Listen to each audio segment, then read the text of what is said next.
perception is not going to come just in the air. And people who perhaps might want to create a metaphor to, today's contemporary approach to conducting war, or for that matter, what's been happening, within the country for the last few decades.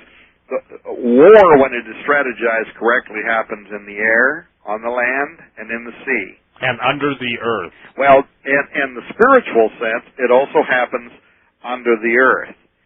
And Steve, hopefully most people are aware of the history of the giants. I want you to get right, Tom. I want you to get right into your newest finding on the Book of Enoch. Is this a good time to go there? Yes, let's go there. Okay.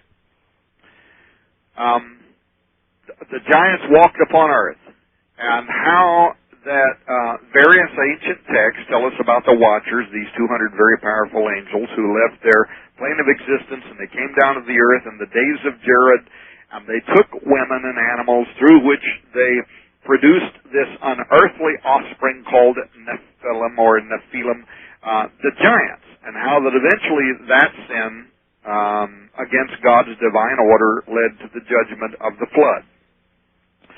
Some people may also be aware that Enoch, an ancient prophet whose books are quoted in the Bible, in fact, whose books were once part of the Bible, but that's another show, how that Enoch's books provide great detail about the history and activity involving the sin of these Watchers and their offspring, the giants, what they did, why they did it. And lastly, there are a few out there, I would suppose, who have paid close enough attention to the records, who also know that when the Watchers and the giants were judged at the time of the flood, according to Enoch, at the time of the flood, that they were placed inside the hills and mountains of the earth. That's what Enoch says. They were buried beneath the hills and the mountains of the earth until, he says, the day that they are judged. But the interesting point is he also talks about others who will be released for a moment in time, at a specific time, who are going to be used for judgment. So now, on the idea that the Watchers and the giants are inside the earth right now, for those who are listening. First of all, Enoch says specifically that Raphael, who was is the name he gave to one of the angels of God, that he put the fallen angel Azazel, you know him? Yep. Into chains. And but he says he put him in a pit of sharp-pointed stones in the desert Dudael. Now, nobody knows where that desert is exactly, but that it does say in some text that there is a cave opening there. In fact, if you try to look this up, like at Google or Yahoo or whatever, you'll run into many different texts talking about the cave of Dudael. Well, anyway, that's where Azazel was put, and so Raphael covered him there with darkness. In other words, he closed up the cave opening. He buried it with a bunch of rocks or whatever.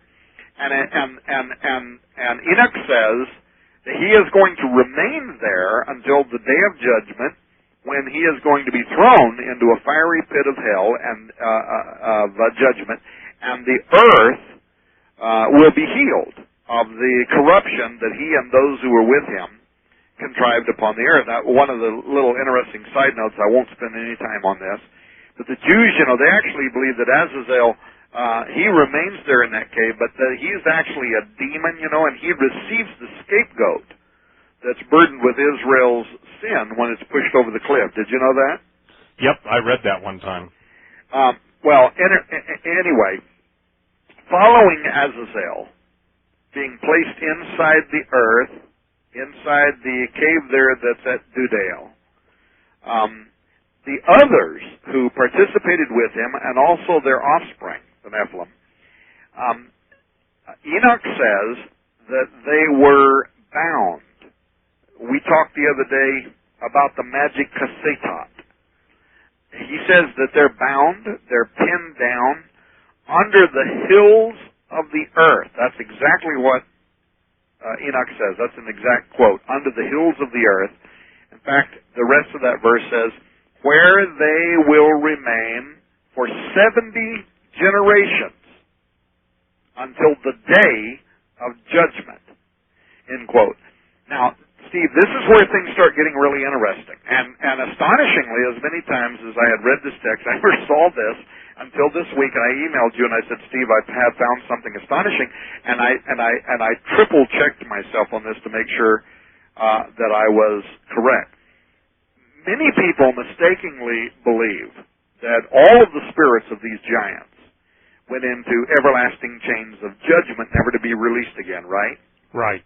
Not only is that not what the Bible says, it's also not what the apocryphal pseudepigrapha says.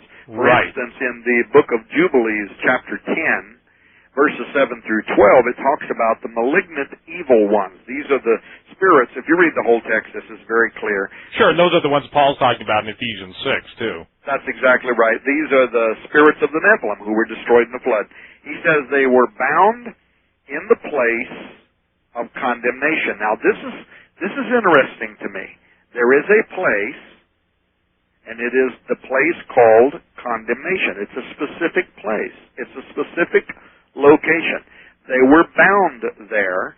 Then Jubilees goes on, but a tenth part of them are left, that they might be subject before Satan, listen, on earth. And now Jubilees goes on. These will be for corruption and leading astray men before Satan's judgment, end quote. That's the book of Jubilees 10, 7 through 12. So there is a specific place of condemnation where they've been bound. A tenth of them are going to be loosed before Satan is judged. They're going to be loosed on the earth, and their purpose is for corruption and destruction and the leading astray of mankind before Satan is judged. Now, I want to read one other text that I think that corresponds to this. Enoch 15:9 says, the spirits of the Nephilim are as clouds, which shall oppress, corrupt, fall, and bruise upon earth. Now, listen to this.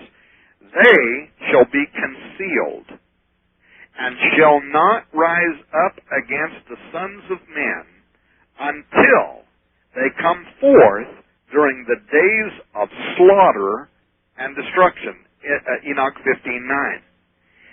Well, Steve, obviously the days of slaughter and destruction haven't occurred yet.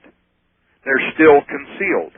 And Enoch is a prophet of truth, given the fact that the New Testament writers quote him. I'm assuming they believed he was a prophet of truth. Right, and the Bible does record that he was not, because he walked with God and God took him. And you and I both know, Tom, and this is something people need to understand, the book of Enoch is referred to in the New Testament. There are references in the Old Testament, and Enoch is not, how should I say this, he's in a category of only two men in the history of the world that have never died, he and Elijah, which, should probably say, okay, God is holding him out or is giving him something. As you know, we only have a few of the books of Enoch versus the entire works of Enoch. Yeah, that's right. And it's stated, ladies and gentlemen, that Enoch had, 365 volumes? Yeah, well, listen. Hold on to your hats, ladies and gentlemen, because I want to show you something. Since I've never read this before, Steve, I doubt that most people, maybe nobody, who's listening to this program has ever seen this before. When the book of Enoch says that these things are being concealed, and they shall not rise up against the Son of Man until they come forth during the days of slaughter and destruction, Enoch 15:9. When is this day of judgment? When are the giants going to be released from their concealed, hidden places inside the mountains and below the earth's soils to bring slaughter and judgment upon earth? Steve, did you see recently the research on and the television special called Mega Disasters, Killer Comets? Yes. Okay, and so you know that it offered, now these weren't religious programs, but they were offering scientific evidence for the flood of the Old Testament. Now they, because they're secularists, they don't buy the idea that it was a divine thing. They're thinking a big comet or whatever created it. But